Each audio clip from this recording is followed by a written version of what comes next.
আসসালামু আলাইকুম। আমি লুনা মৌলভীবাজার থেকে আছি আপনাদের সাথে। আমার পাশে আমি চ্যানেলে সবাইকে স্বাগতম। ভিউয়ার্স বন্ধুরা, আরেকটি নতুন দিনে আপনাদের মাঝে নতুন আরেকটি ভিডিও নিয়ে আমি চলে এসেছি। তো দেখতে থাকুন আমার আজকের ভিডিও। সবাইকে অনুরোধ করছি ভিডিওটির প্রথম থেকে শেষ পর্যন্ত আমার পাশে আমির সাথেই থাকার জন্য। আর আপনি যদি আমার চ্যানেলে নতুন হয়ে থাকেন আর আমার ভিডিওর কোনো অংশ যদি আপনার মনে একটু স্থান পেয়ে যায়, তাহলে প্লিজ বন্ধু আমার চ্যানেলটিকে সাবস্ক্রাইব করে আমার পাশেই থেকে যাবেন। সেই সাথে সুন্দর করে একটি কমেন্ট করবেন। আর লাইক তো বন্ধুরা অবশ্যই আশা করছি। তো বন্ধুরা, আপনারা সবাই থাম্বনেইলে লেখা দেখেছেন, মা কি করে পারলো এই বাচ্চাটির সাথে এমন ব্যবহার করতে। হ্যাঁ বন্ধুরা, সেই বিষয় নিয়ে আপনাদের সাথে আজকের ভিডিওটি আমি সাজিয়েছি। তো মূল বক্তব্যে আমি একটু পরে ফিরে আসছি আপনাদের মাঝে। বন্ধুরা, আজকে আমি আপনাদের সাথে যা যা রান্না শেয়ার করব সেগুলো তো অবশ্যই দেখবেন। সেই সাথে আপনারা আমার এই হৃদয় বিদারক গল্পটি মন দিয়ে শুনবেন। আর গল্পটি কিন্তু একদম বাস্তব গল্প। আমি এই গল্পটি ইউটিউবে দেখেছি। তো যাই হোক, আজকে আমি যা যা রান্না করছি তার মধ্যে হচ্ছে আমি লাউ রান্না করব। তো লাউটা আমি কী দিয়ে রান্না করব সব দেখবেন। চিংড়ি মাছ আছে, তো সেই মাছগুলো নিয়ে আসা হয়েছে। আমি এগুলো এখন বেছে নেব, তারপর লাউ কেটে নিয়েছি। কিভাবে রান্না করব সব কিছু অবশ্যই তো দেখবেন, শেয়ারও করছি। তো বন্ধুরা, এখন কিন্তু আপনারা সব দেখবেন, সেই সাথে হচ্ছে আমি আমার বক্তব্যটি মানে গল্পটি আপনাদের মাঝে শেয়ার করে দিব। এখন হচ্ছে কি করে মা পারলো এই বাচ্চাটির সাথে এমন ব্যবহার করতে। আসল মূল বিষয়টি হচ্ছে একজন ভাই যিনি মানব সেবায় নিয়োজিত থাকেন। এ ধরনের আরও দু একজন ভাইয়ের কথা কিন্তু মাঝে মধ্যেই আপনাদের মাঝে আমি শেয়ার করেছি।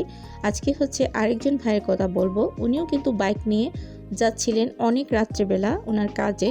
তো যাওয়ার পথে দেখতে পেলেন বস্তার ভেতরে শুয়ে আছে কে যেন। তো দূর থেকে দেখে উনি মনে করছিলেন এটা কোনো মানুষ না, হয়তো হতে পারে কুকুর বা বিড়ালের বাচ্চা, এরকম কিছু বস্তার মধ্যে আটকে আছে, নড়াচড়া করছে। ভাইয়ের সাথে কিন্তু আরেকজন সহযোগী ছিল, মানে ভাইয়ের পার্টনার হতে পারে, উনি ভাইয়ের সাথে বাইক নিয়ে যায়। তো যাই হোক, ওনাকে বলছিলেন যে এখানে কি দেখা যাচ্ছে নড়াচড়া করছে। তো একটু কাছে যাওয়ার পরে ওই ভাইটি আবার ওনাকে বলতেছে যে না, এটা হচ্ছে একটা বাচ্চা, শীতের কারণে সে কিন্তু একদম জড়সড় হয়ে বস্তার ভেতরে শুয়ে আছে এবং কাঁদছে। তো ভাইয়া এখানে ব্রেক নিয়ে দাঁড়িয়ে পড়লো। তারপর দুজনেই নেমে দেখলো এই করুণ পরিণতি হচ্ছে বাচ্চাটার সাথে। এই কনকনে ঠান্ডার মধ্যে সে শুয়ে আছে বস্তার ভেতরে। তো বন্ধুরা, আমি একটু ব্রেক নিচ্ছি। প্লিজ আপনারা যারা এখনও একটি লাইক দিতে ভুলে গেছেন, এখন অন্তত একটি লাইক দিয়ে দিন। আপনাদের একটি লাইকের কারণে আমার ভিডিওটি আরও অনেক ভাই বোন দেখার সুযোগ পাবে। বন্ধুরা, এই উপকারটি অবশ্যই করবেন যদি আমার বন্ধু হয়ে থাকেন। তো যাই হোক, আমি আমার বক্তব্যে আবার ফিরে আসছি। এখন হচ্ছে যে কথা বলছিলাম, তো ভাইয়া আর পাশের ভাইটি দাঁড়িয়ে আছে, দাঁড়িয়ে ওকে বলছে তুমি একটু বের হয়ে আসো দেখি তোমাকে। তো সে বের হয়ে আসছে এবং শীতে প্রচণ্ড কাঁপছিল।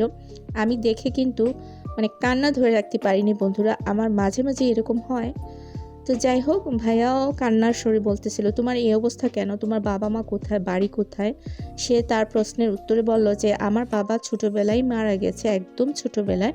আর আমার মা আরেক জায়গায় বিয়ে করেছে। আমার সৎ বাবা আমাকে বারবার বাড়ি থেকে বের করে দেয়, আমার মাও আমাকে বের করে দেয়। তো ভাই বলছে তুমি তারপর আর যাওয়ার চেষ্টা করছো না কেন। বলতেছে যে না, আমাকে আবার 2-3 দিন আগে বের করে দিয়েছে। তো এই কথা শুনে কিন্তু ভাইয়া কান্না করেছিল, সেই সাথে আমি নিজেও। আর হয়তো আমার মতো যারা দেখেছেন কারো কারো চোখে পানি আসতেও পারে।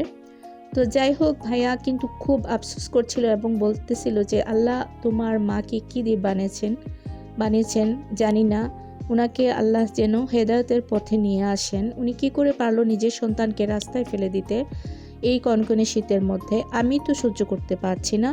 আর 10 মাস গর্ভে রেখে একজন মা কি করে তার সন্তানকে স্বামীর জন্য রাস্তায় রেখে দিতে পারে বা বাড়ি থেকে বের করে দিতে পারে।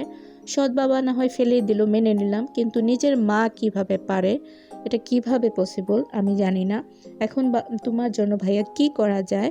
তারপর ভাইয়া কিছু উপায় খুঁজে না পেয়ে, কারণ এখন কোনো দোকান খোলা থাকবে না, তখন ছিল অনেক রাত। তারপর হচ্ছে ভাইয়াটা ওনার সাথে যে সহযোগী ভাই ছিল ওনার জ্যাকেট খুলে নিল, নিয়ে বলতেছিল যে তোমাকে আমি কালকে একটা কিনে দেবো, আপাতত এই জ্যাকেটটি এই ছোট ভাইটিকে পরিয়ে দাও।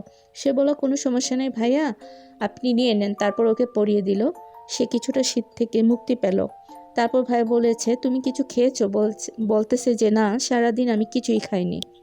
তারপর ভাইয়া কি করলো, ওর জন্য অনেক কষ্ট করে বিরিয়ানি নিয়ে এসেছে, অনেক দূর থেকে এনে ওকে খেতে দিল। তারপর ওর বাসায়, ভাইয়ার বাসায় নিতে চাইলো। সে কিন্তু বলল না, আমি আমার মায়ের কাছে যাব। ভাইয়া অনেক রিকোয়েস্ট করলো যে তুমি আমার বাসায় থাকবা, খাবা, কোনো সমস্যা নেই। সে কিন্তু তার মার কাছেই যেতে চায়। তো দেখেন, আসলে পৃথিবীতে এরকম করুণ পরিণতি এই দেশেই ঘটে। আমাদের এই দেশে, পৃথিবীর মধ্যে বাংলাদেশ একটি দেশ, এই দেশের মধ্যে কত কিছুই ঘটে বন্ধুরা। তো খুব হৃদয় বিদারক ঘটনাটি ছিল।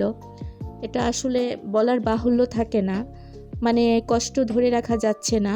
এরকম মনে হচ্ছিল যে মানুষ কি করে এত নির্মম হতে পারে। একটি মা তার সুখের জন্য নিজের বাচ্চাটাকে ফেলে কিভাবে সুখী থাকতে পারে? এও কি সম্ভব? হ্যাঁ বন্ধুরা, সম্ভব। তাদের মতো মায়ের পক্ষে সব কিছুই সম্ভব। তারা পারলে বাচ্চাকে খুনও করতে পারবে। এ ধরনের ঘটনাও কিন্তু আমরা অনেক সময় দেখে থাকি, আমাদের চোখে পড়ে। আমরা মোবাইল খুললেই কিন্তু মাঝে মধ্যে এই ধরনের ঘটনা দেখে থাকি। তো বন্ধুরা, মা জাতি সবার ঊর্ধ্বে, কিন্তু প্রত্যেকটা মাই যে সবার ঊর্ধ্বে কথাটা কিন্তু একদমই ভুল। কিছু কিছু মা কিন্তু পশুর থেকেও নির্মম হতে পারে। এটাই তার বাস্তব প্রমাণ আজকের এই ভিডিওটি।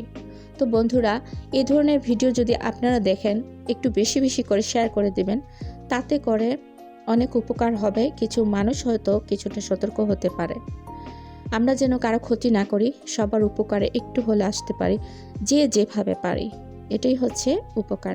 তো এই ভাইয়াটা কিন্তু কান্না করেছিল, লাস্ট পর্যায়ে দেখেছি। তারপর অনেক চেষ্টা করেছিল, মানে 1000বার ওকে বলছিল ভাইয়া তুমি আমার পাশে আছো, কোনো ভয় পাবে না, আমার পাশে থাকবে, খাবে, আমি তোমার সব কিছু করব, খেয়াল নেব, দায়িত্ব পালন করব। তোমার মা বাবাকে যতদিন পাও না, আর তোমার মাকে পেলেও হয়তো লাভ হবে না, যদিও আমি অনেক চেষ্টা করব, যথাসাধ্য চেষ্টা করব, কিন্তু তোমার মা হয়তো তোমাকে আবার বিদায় করে দেবে, যেহেতু কয়েকবার সে তোমাকে বাড়ি থেকে বের করে দিয়েছে, 8-10 বার। এখনও যে দেবে না তার কিন্তু কোনো গ্যারান্টি নাই। কিন্তু সে কিন্তু তার মার কথাই বলছিল যে না, আমি আমার মার কাছেই যাব। বাচ্চাটা মার জন্য এত ব্যাকুল, মায়ের ভালোবাসা পেতে চায়। আর অন্যদিকে দেখেন তার মা কি করছে তার সাথে। তো এটাই ছিল মায়ের ব্যবহার, আজকের এই মায়ের। বন্ধুরা, আপনাদের সাথে গল্পটি শেয়ার করতে করতে আমার ভিডিওর শেষ পর্যায়ে আমি চলে এসেছি।